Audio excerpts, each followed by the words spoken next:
Hey, welcome to another exciting episode. My name is Jeff Harrison with Swing Point Media and to the Twisted, Bent, and Exhausted Entrepreneur Podcast. My favorite co-host is right over there on the other side. Ta-da! She's not dancing. Oh, there she is. She's dancing. I'm dancing. What's I'm your chair dancing is what I'm doing. I'm chair dancing. What's your name? As long as What you're is not my name? lap dancing. What is, oh yeah, lap dance. You don't want to see me lap dance. Let's see. What is my name? Oh, Leslie. Hi, I'm Leslie Spohr, Concierge Business Solutions. Nice to see you. Cool. Hey, a lot of things have been going on. You know, the world keeps turning, believe it or not, even though we're busy with the podcast, keeps turning. What do you think about how, and I'm gonna put this out there. What do you think about how AI agents are starting to be part of the workforce, or robots for that matter of fact? And is it going to start impacting employment, or is it going to actually open up opportunities for people that we didn't think were available? I think it's yes, yes, and yes to those questions.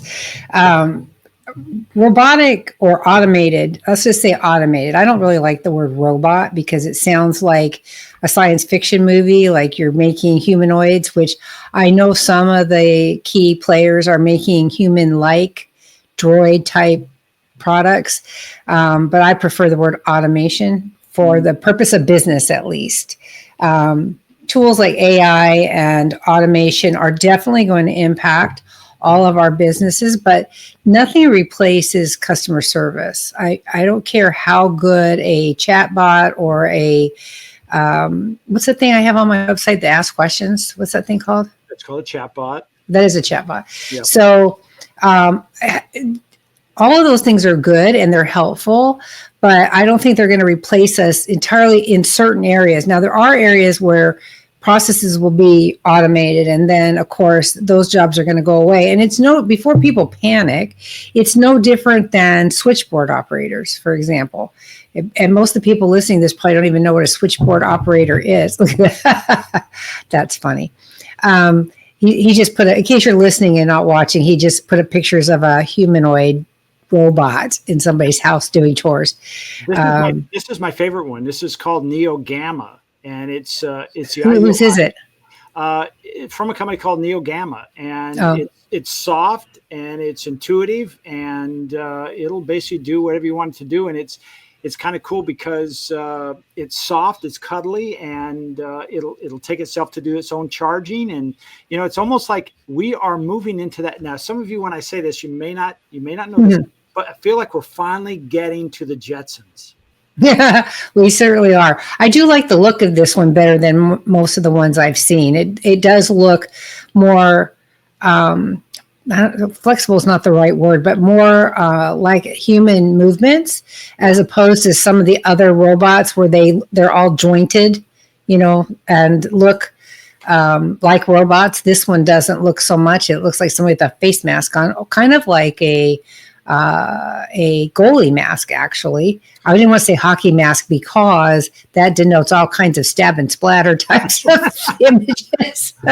Yeah. But and probably, I don't know if we'll see those in everybody's homes in my lifetime. Probably will to a lot of people. It'll become like washing machines. Remember, washing machines used to be a washboard, right? And then it went to a tub with a crank on it. So the washboard became automated in that you could run the clothes through it instead of having to scrub them on the board. You could run it through. And I've used one of those wringer washers myself, actually, not because I'm old enough to use one, but because when I was a kid, my grandma had one. And so I have done laundry in a wash tub with that. And then automated washing machines came out. And so so those other products fell by the wayside, right? The washboard went away. Then you only find them in antique stores, and the tub is usually found a place of glory in the backyard with plants in it. It's not really washing laundry anymore, right? So things change. Switchboard operators, when you used to make a phone call, it went to a central location, and that there was a physical person that would pull out the thing you were on and tag you into the next person you wanted to talk to. Seems absolutely archaic at this point. I never thought I'd see the day where you could talk on a piece of plastic to anybody in the whole wide world. I mean, think about that. Think about how amazing that is, right? And so, yes, jobs will be obsoleted over time due to automation, but I think that new jobs will replace those, and there will always be a place for automation. I mean, in executive errands, for example, we have a pitch on absentee home care where we talk about how there's these new water management systems. They're amazing. And they're smart. They learn how you use water in your house. And if it detects excessive water over and above what you normally use, it will shut the water off for your house. And it will send you an alert to your phone. So it's very, very cool. But it can't smell mold, and it can't identify a very slow leak necessarily, very small leak. It will identify something that's big and out of the ordinary, but it won't identify something super small. And so still having a human being go and check and look at things and see if there's bugs and see if everything if the toilets haven't dried out and, that kind of thing, make sure the traps stay wet, is a human job. I don't see automation for that. But as far as managing whether or not you get a leak when we're not there, right? It's a 24/7 monitoring system. It's an amazing product. I mean, everybody should have one. And a lot of insurance companies, by the way, as an aside, are requiring homeowners put those in before they will insure your house. It's a new gotta have to have this, right? So, In essence, so they're protecting their assets, okay?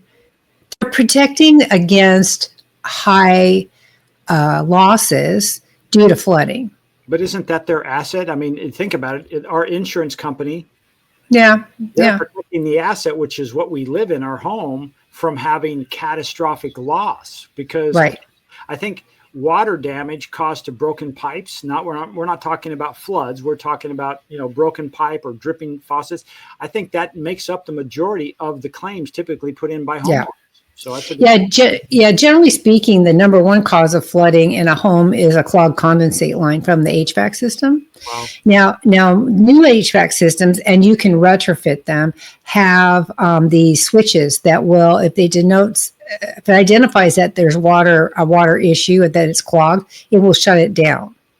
So if a HVAC system goes out in the heat of the summer when it's 115 outside, the first thing we check is, does it have this switch on it, and did it shut it down? Right? Because even though in HVAC situation, even though we service them twice a year out here in the desert, sand is still insidious and it gets in everything and it clogs up lines. And if it's particularly windy, they just had a few weeks ago, they just had that big haboob in Arizona, which we have gotten here, right? We've had those happen here. It can clog up your pipes like crazy. So, everything gets better over time. Everything gets automated, and you can retrofit a lot of things, but it will change. Our life will change for sure. Our life is absolutely going to change. And I think it's for the good. It's scary to some people.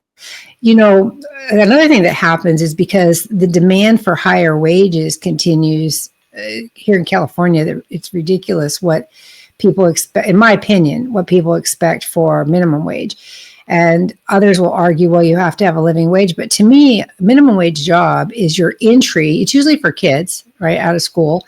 And it's your entry into how to work with a team, how to develop the discipline to go to work every day, how to work with authority. I mean, there's a whole bunch of skills that kids learn, kids being high school kids, learn from their first job experience. And that's not a job that you should pay, ridiculous amounts of money for. That's a learning experience. It never was meant for people to stay in and live off of. That was never the purpose of a minimum wage job. Well, Go ahead. I'm sorry. I was just going to toss this in. I don't know if you've been to a Panda Express. I like that because I get the vegetables and teriyaki chicken. And I walked in one the other day, and the starting salary for someone just to put together my bowl, $25 an hour. Isn't that crazy? It's crazy. That is wackadoodle. I remember, you said it. It's like I would work in a place like that, not as, okay, this is going to feed my family. I'm not saying you can't. I'm just saying the mentality is that was that high school job or between college and high school to work there. and just make some extra spending money, not or, to, or a senior who wants to supplement their income or something. yeah, not It to was make, never a live there forever. Yeah. Unless you yeah, become a manager, which is different, but in all things being equal, minimum wage job is to get you started. So what's happening is because they're demanding higher and higher salaries for these minimum wage positions, businesses are automating their service. So the ability to flip hamburgers, the ability to fry French fries, the ability to take your order are all being automated. How many restaurants have you been in? I don't go to fast food restaurants that much, but I know that now they either want you to order through your phone and pick up when you get there, or there's a kiosk in the lobby that says order here. And there may not even be anybody at the counter except delivering food. And it used to be, hi, how may I take your order? No longer. And so kind of like a frog in a pot getting boiled. It's like little by little, our society is changing. And a lot of it is these, in my opinion, again, unreasonable demands for higher wages that hurt small businesses. You can't keep prices down and pay your people like that. It's crazy. And I'm not trying to get on a political soapbox. I'm not leaning one way or the other. I'm just saying, for the purpose of business, you asked me if I thought automation was going to replace jobs, and I do, for sure. I think it'll be replaced by other things. And I don't think it's necessarily all going to be coding. A lot of people think that the future is all IT type work, programming, digital marketing, AI support, data mining, data integrity. There's a lot going on with that right now. I think that it's also going to be, I think we're going to see a resurgence of blue collar vocational jobs, because even, Dan did 30, 40 years as a tile contractor, right? There are very few tile people anymore. So and the old guys like him, who just had his second knee replaced due to being on his knees on tile for his whole life, the guys like him that could teach them are out already. So for every guy who retires, there's like a half a person stepping up to learn the trade. And so I think we're going to see a resurgence of trade schools for people that don't want to go into technology, because we have to have them. And what did businesses do to allow for that? Right? What did they do? Like a tile contractor, do you know what they've done? I'm sure you've noticed. Mm-hmm. So you can get a shower redone in a day. Wow. Or so they say. I've seen the commercials that say, we can replace your shower in a day. But what they're using are prefab surrounds that look like tile, but are not tile, right? They're not the individual tiles that you put in a shower. Gotcha. Yeah, there's some kind of a surround. And they have new materials now that look like tile, and they have some beautiful stuff. It's not the old fiberglass surround like you used to have to put in, the cheapy one. They have beautiful stuff, but it's not the same. And the floor pans, the shower pans that go in, used to be what they called hot mop. They would line it, and they would put a tar substance over it to waterproof it, and then they would tile over that so that you had a watertight floor. And now they just put these pans in there that you stand on that look like tile but are not tile. Wow. And I don't think there are very few people who still do the hot mop process. There's other ways to watertight something than hot mop, but it's just interesting that how things are affecting, because you can't, in the old days, doing a shower between demo and then prep and then tile takes, a week at least, depending on the complexity and the size of the shower and the kind of tile you pick and all that stuff. If you're my husband, it took a year to get our bathroom done, but that's a whole other topic for another podcast.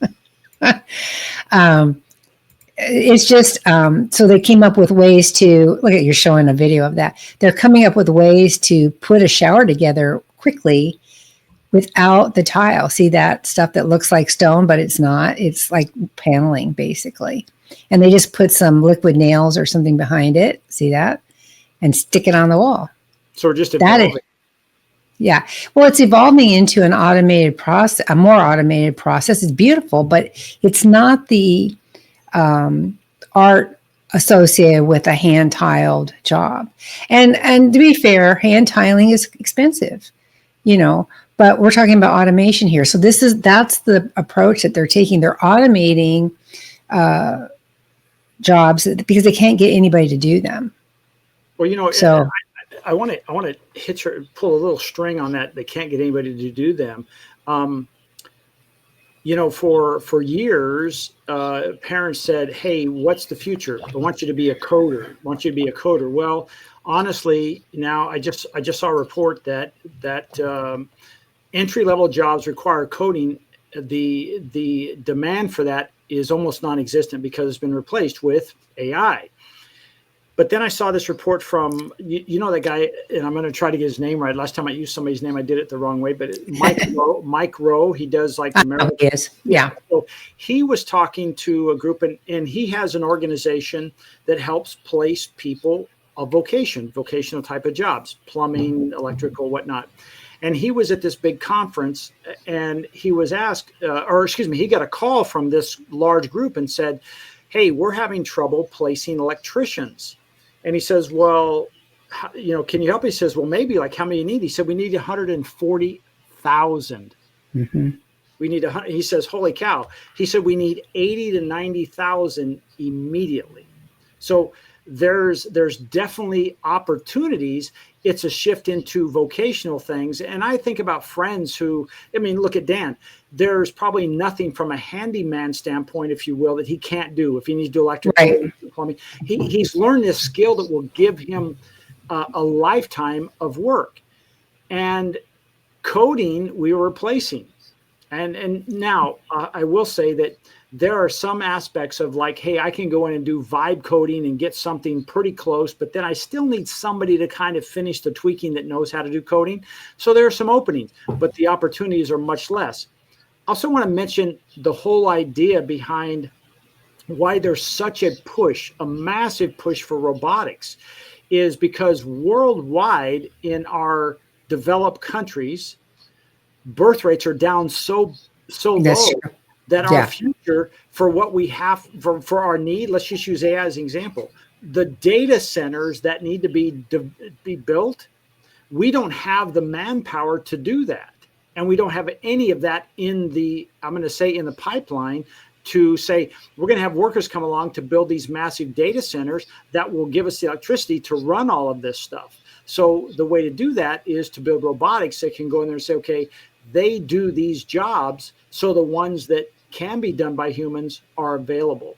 And Right. so that's that big push, like that Neo Volta, or excuse me, Neo Gamma, which I want to point out, they're not a sponsor of this show. And we've gotten to talk about taking us down the weeds. I apologize. No, it's fun. It's a good topic. Is this is one of those things where that robot, the first go of those will come out at the end of 2025, and 2026 they're talking about that will come out at a volume about 20 to 50,000 a year. Wow. That particular company only makes them to work within the home. There are things like, you know, Tesla, their robot, that's designed to work in factories, so replacing factory jobs, Amazon, building cars, whatever. But these others are for homes because we have such an aging community around the world. Like myself, I don't have any children, so I don't have anybody to come in and help me. But if I had a Neo Gamma that was there, that all of a sudden changes things right away because I have somebody living in my house. Now they're predicting that we'll have more than one per home because they're Really? so inexpensive, like $20,000 to $30,000. So if you're spending money, it could be $200 or $300 a month in a lease payment. And just like our cars, for you know, they're updated over, you know, over the internet. And so it's really, as you said, it's really changing. Well, and I could see too, I can see other job opportunities coming through with those robots, right? You're going to have somebody, technicians that go on site to troubleshoot one when it doesn't work, or you have software upgrades, which I know can be done wirelessly.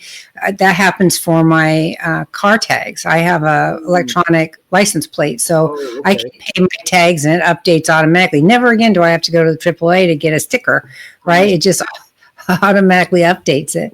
And so I can see that one job leads to other jobs that don't exist right now. And that's amazing. And I think vocational jobs are going to be the big thing for this which are we on, Gen Z? I think the youngest one is Gen Z, or is there Gen Alpha after that? Gen Alpha.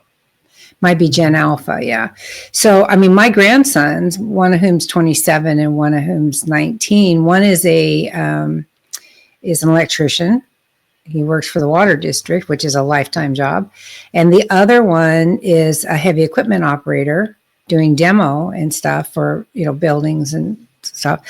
So there's, both of them are in vocational jobs. Neither of them wanted to go to college, although they do go to school for, like electricians get additional education and training like most jobs do.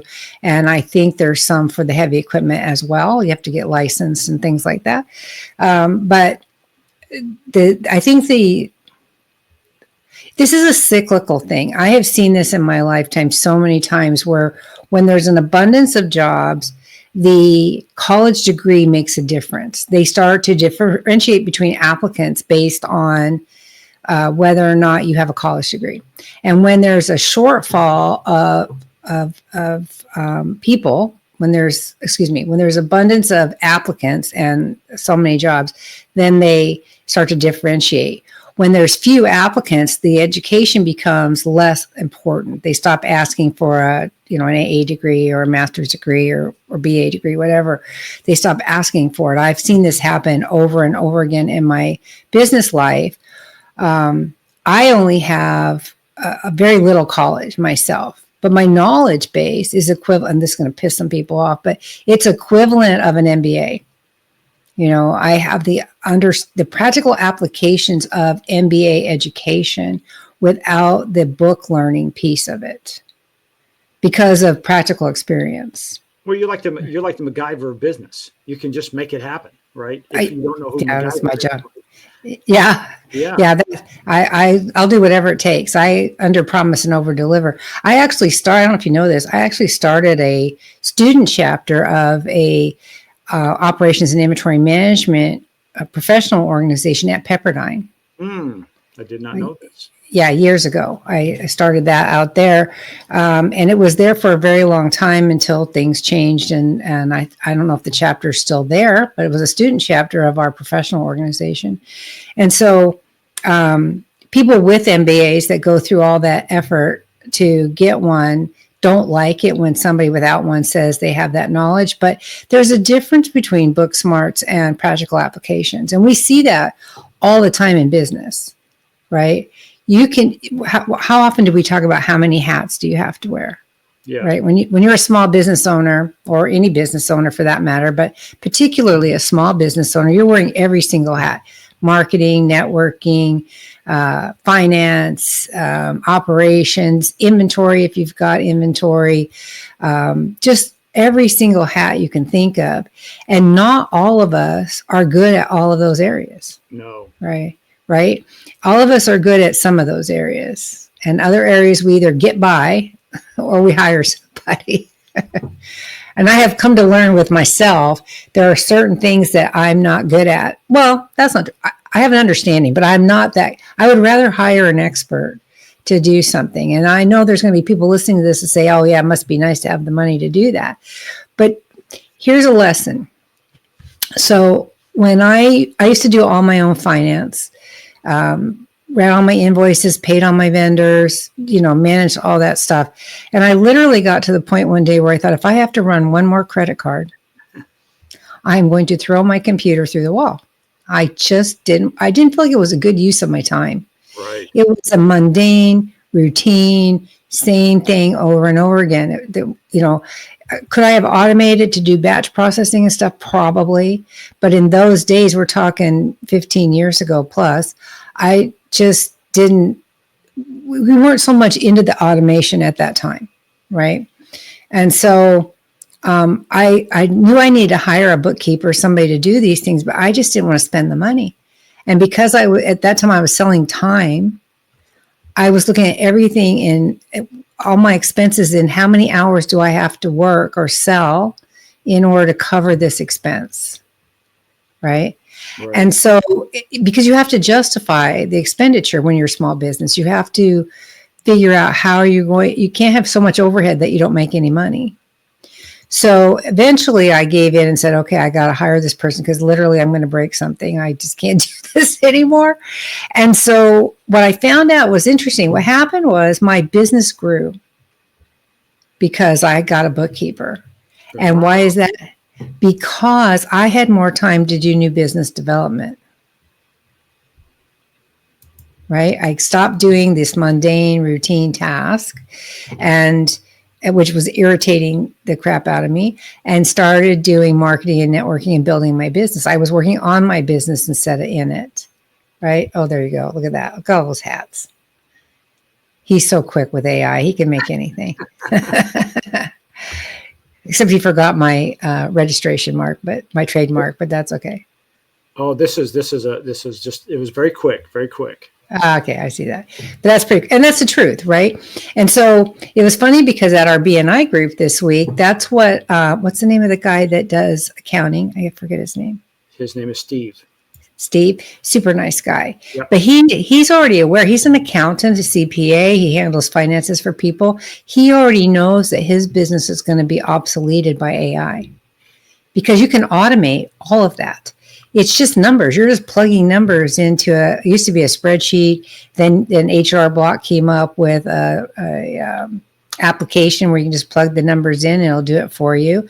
Now, having said that, I think there's great value in accountants because they're educated and they know, I hate to say loopholes, but they know ways to reduce your tax exposure that just plugging numbers into a spreadsheet might not.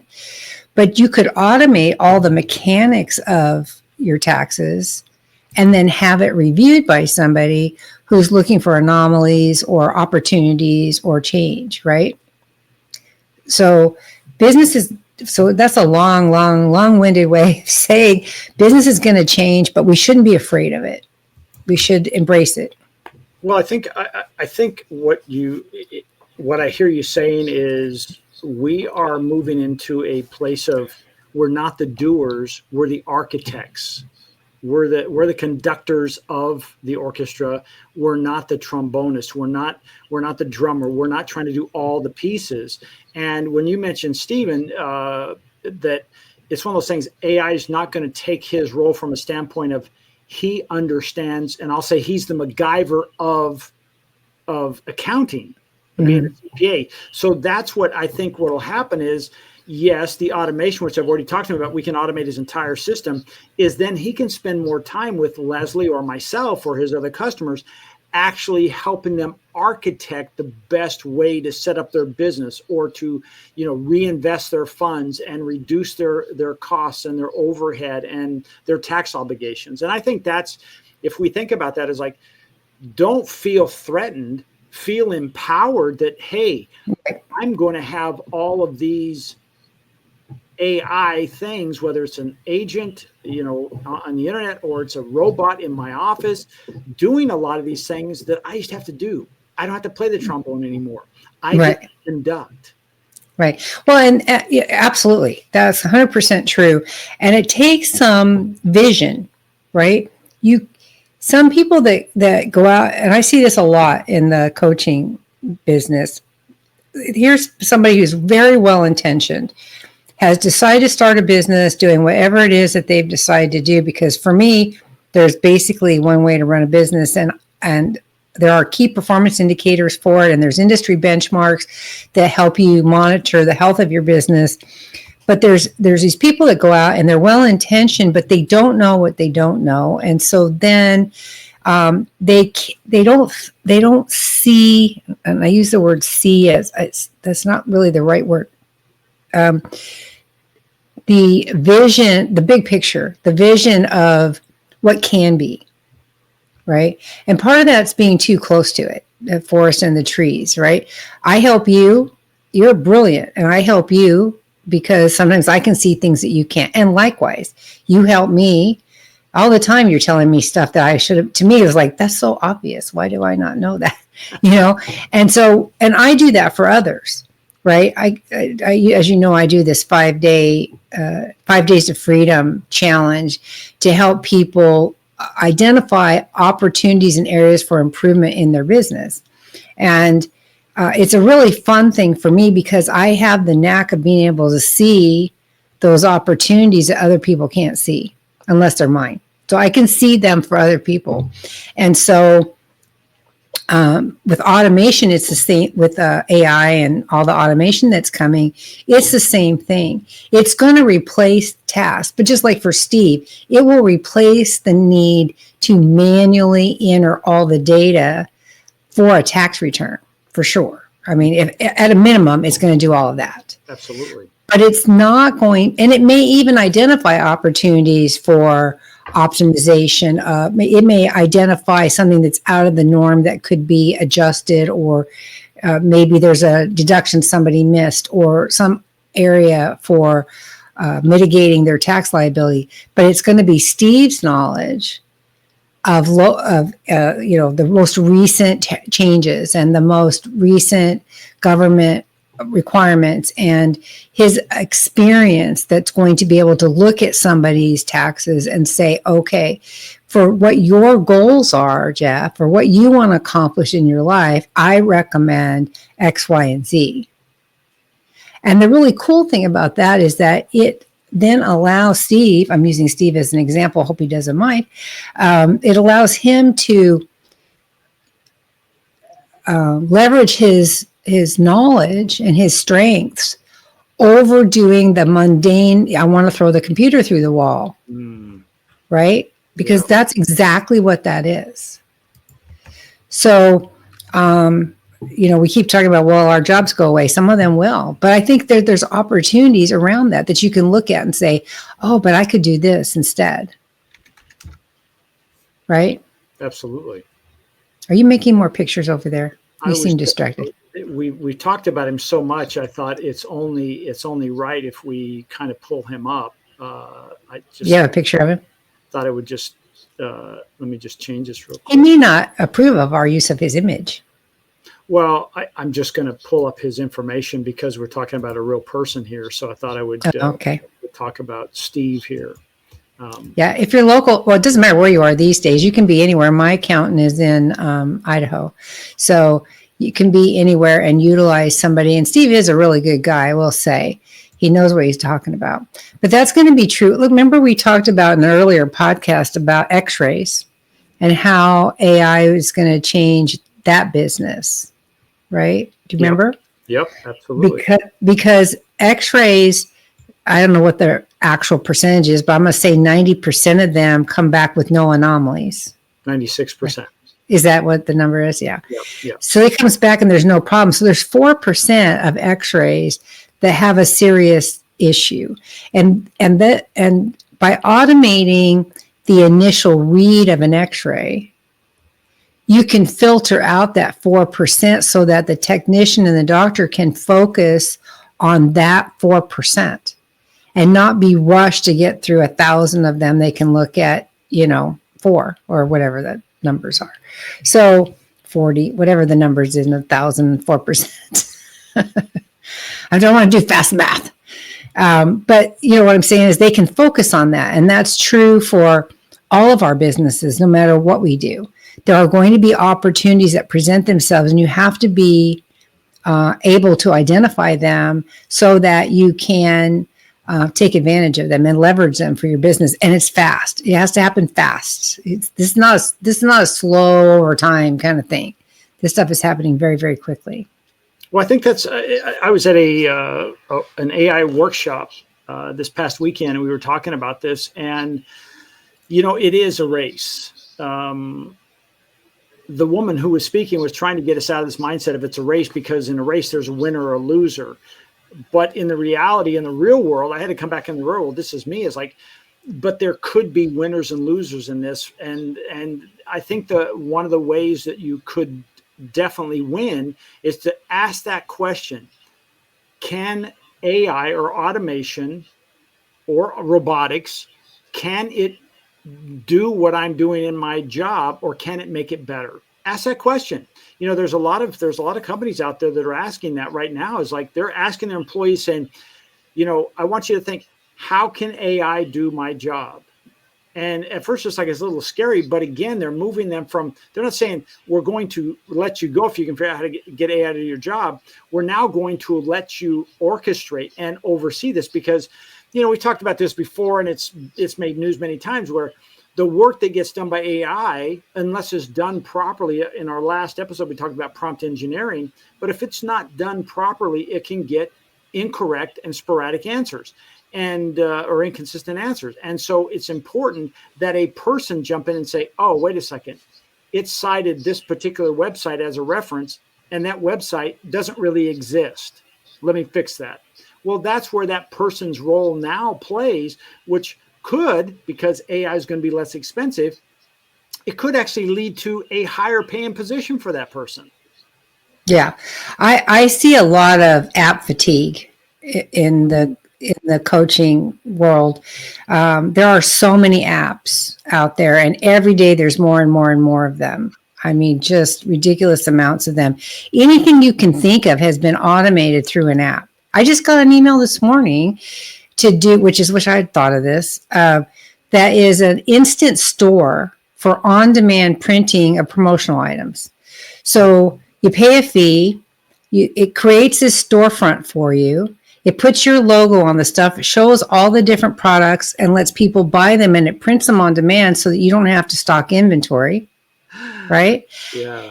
And after you sell a certain amount of product, it will give you a refund on the setup fees.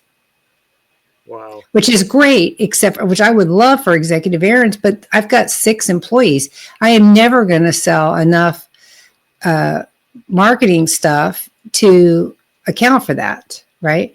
Even if I buy products for expos and things like that, I will never hit that minimum. I could try it for Concierge Business Solutions, but again, it's unlikely. Now, I know a lady that has she repurposes, she's big on thrift stores and repurposes stuff. And she has great t-shirts. I'd rather be thrifting, all kinds of different things. And she sells her t-shirts, and they work. And so a storefront like that would be great for her, right? But it's automated. The point is that you just pay a fee, upload your logo, and boom, you've got the whole store is set up. Wow. Used to take forever to do all that. That used to all have to be programmed, and you paid somebody, $200 an hour to do the programming for it. It's nuts. And so I see a lot of business owners, small business owners in particular, who have app fatigue. They have an app for this, an app for that, an app for this, and they're trying to run their business and go to all these disparate systems, right? And they can't, it's overwhelming. You can only manage so much of this. Yeah. And so one of the things that I like to do with people is consolidate all that and give them a product that they can use that will satisfy what they're trying to accomplish, but in one place. Now, for the business owners I work with, quite often that's my own software. So there's a little bit self-serving. It's a bit self-serving. But when it comes to running a business, especially one that charges by the hour, that's what we do. That's my bailiwick. That's my thing. So I can take all those miscellaneous apps and get rid of them and help them. I mean, I run a 7-figure business. One of my businesses, I run a 7-figure business on using QuickBooks and email and my own system. That's it. That's all I use. No more apps, no more nothing. That's it. And so compared to what other people are doing, it's pretty phenomenal, because they'll tell me, I've got an app to keep track of tasks, and I'm doing quotes over here and estimates, and I've got inventory to manage, so I'm using an app for this, and I've got payroll I got to manage, so I'm using an app for that. And I'm like, oh my goodness sakes, we need to make all this easier. Or worse, they're keeping track on spreadsheets still. Do you believe that in 2025 there are people still doing their finances on spreadsheets? I do have a client, and he is older. And when I first met him, we sat down because I had to go to his office, and he said, "You've got to come here because I don't have an electronic version of this." And he showed me all his clients on spreadsheets, physical spreadsheets, and his bookwork, his record keeping was amazing. And now, over the last 3 years, he has had someone come in and digitize that. But yeah, up until him, that was the guy. I'm like, you're still using spreadsheets, okay? But that worked, right? I'm still getting invoices from vendors that are pictures of their receipt book.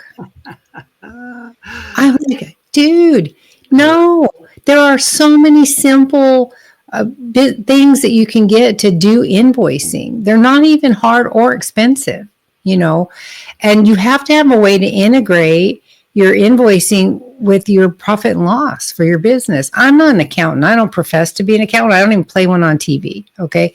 But I know enough about business finances to know that you need to have books that has a decent general ledger and shows all the money coming in and all the money going out. Otherwise, people like Steve cannot figure out whether you made a profit for the year. Yeah, right? Can you imagine? Or does it? No. Can you imagine? It's like, I'm not judgmental. I'm not trying to say I'm judgmental about this, but sometimes when people tell me that they have these things going on, I'm like, oh, please let me help you. Please. please let me help you, because it could be so much easier and you make so much more money and you'll save so much time. Right? Well, I was going to say, you inspired me because of your software. Now, I can't use my software in my business, but you inspired me to say, wait a second, how many apps do I have out there that I could say, wait a second, let me just build my own software. And so just this morning, we got our final go of it, and we've tested it. It looks really good. And it runs everything from intake to output to actually posting for our clients on their platforms. And it's all automated. And it saves me about $400 a month by doing this. And I had to pay for it once. And now I can mine. Right. And then as technology improves, because it will always improve, talk about following the continuous process improvement initiative. The technology is just boom, boom, boom, as fast as it can go. You're able to update that program so that you can take advantage of all the latest and greatest technology to make it even more efficient. Right. That's what I did last year in my Essential Elements software. Is we redid the whole thing. We changed the servers it was on. We changed the language it was in. We upgraded the language so that it was an open sourced current language, because I built that originally in 2007. So it was using a language that was really old. And then we want something that will carry it into the future for people. Because even if I'm not around, that software can keep going. So I don't intend to go anywhere, but you never know. But then as my business has grown, we've been able to add more and more features and more automation. So we incorporated all of that in the current product, and we can continue to do that going forward now because it's all been optimized for current technology. Right? We talk a lot about optimization and automation and AI, because it's the real world, and business owners who aren't taking advantage of it are missing out. Well, we aren't wearing leisure suits or those big wide collars anymore. We had to evolve. When I got married, my husband wore that. Yeah. Okay. But it was the first fashion then, right? Yeah. Well, in 76, yes. When I got married, I was 18 and I got married, and he did have leisure suits. Yes, he did. That was the way to go. Well, Leslie, this has been a great conversation. I'm going to put your link to your 5-day freedom challenge. You got to take this, gang. First of all, it's 5 days with Leslie, 45 minutes a day, one-on-one. Now, yeah, no group. Yeah. No group. One of the things I want to point out is I have Leslie as a coach. I get to see her once about every 60 days, and I pay for that. Well, this is an opportunity for her 5 days in a row for a transformational experience in your business. So if you want to do that, go to this link. I'll make sure to put it in the show notes and also in the description. So you click on it and do that. It takes you to a landing page, fill that out, and then you go right to her calendar, and it starts pretty darn quick. Don't you typically, hey, if I say I want to start on Monday and it's a Thursday, you're starting on Monday, right? Right. Yeah. If I have time open, for sure. And then we'll schedule the other 4 just day after day. And I try to be flexible with their schedules as best I can between the two of us. But as we fill up, it's getting a little more challenging to do that. But I want to make sure that we get it in 5 straight days because we want to keep that momentum. Right. Yeah. I have a format that I go through to gather information about their specific company. And then I can give them recommendations that works directly for them, and they can implement them right away, which is awesome. They can get started right away and make a difference in their business. And that's all I really care about, is making a difference for their business. So this isn't some generic, we're going to come in and paint the kitchen white and everything's going to be white when we leave. No. In fact, the first one, I did one, and the big takeaway for her was that she absolutely needed automated software. She's one of the ones that was I think she was spending 80 hours a week on non-billable activities. 80 hours a week. What does that mean, non-billable activities? And I won't drag it out too long because I know you've got to go. That's okay. She was doing things that she couldn't bill her clients for. So what happens is that dilutes your income, right? That goes straight to your overhead. And so if you're charging on the low side, if you're charging $100 an hour and you're spending 80 hours a week on non-billable time, that's $800. Is that $800? Is that $8,000? What is that? $8,000. It's $8,000 a week of lost revenue, wow. Right? So it's easy to be a hero when somebody's got that kind of a number. And so we determined that she needed, for sure, she needed software automation. So we're helping her with that. But another one I did, as I was going through it, it turned out that her marketing collateral, when we went through all of that, was not adequate for where she wanted to be in her business. And she was actually ready to rebrand anyway. And so we went through every piece of her marketing and where she was networking or going, what networking group she was a part of, and how we could optimize that. And I even found places in her specific geographic area that she could join. Found you researched to find out where she could go. Yes. During those 5 days. So it's not just 45 minutes and you're done with them and then you're off to the next one. No. So you took some homework and came back with some more information for her. Yes, of course. Wow, that's amazing. And then I always send them I have documents I fill out every day for their training, so that we have summaries for it, so I can give it to them and I record it. And that's the only hard part, is sending the recordings because they're kind of big. But as far as the documentation that I keep, I give them a workbook too, but the documentation that I keep, I give them at the end of the challenge, so that they have a really strong record of, these are what we identified opportunities. These are the recommendations. These are places, for in her case, where she could join and start marketing her business, changes she need to make to her website, changes she need to make to her brochures and stuff, so that they would be more effective for her. Wow. So each one is tailored to the individual business owner, and the results are going to vary because every business is the same, and yet every business is unique, right? There's a happy path through business and how business should operate, but then every business owner and product or service that they sell is unique to them. And so we have to identify their specific opportunities and not just make it a generic group meeting. Oh, this is what you can do. Now, that's not helpful. Well, I think that's and nothing against group coaching. There's a value to that as well. But absolutely. That's one of the things where, if you're ever in a group and you're thinking, oh, can I raise my hand for that? The chances of you getting a specific answer is going to be challenging. This is you and Leslie in this kind of an environment, right? Recorded, asking specific questions. And you know what?